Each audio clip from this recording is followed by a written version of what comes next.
Guys, look. So, guys, ang binayaran natin sa sasakyan kasama driver is ayan, 3,240. So, baliktad man yung camera natin. Basta 3,240 siya. So, ang bilis lang namin. Ngayon talaga is undas talaga rin. Pizza dos ngayon. 528 para akin.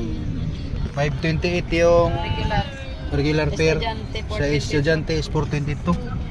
So, pasakay na kami ng barko. Ayan, naglo-loading na.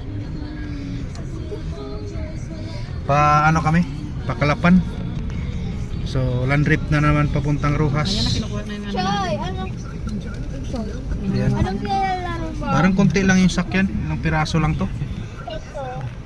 Parang private lang talaga. Yung mat murder? Baka iba So, yung yun. Update na lang ako mamaya kung magkano talaga yung Rojas to Katiklan o meron bang Rojas to Rojas Capiz. Ibig sabihin, kagabi pa nandun tayo sa Katiklan. Baka. Madaling araw na tayo sa away. Ayan kami, apat kami. Dalawang bata. Kasama si George.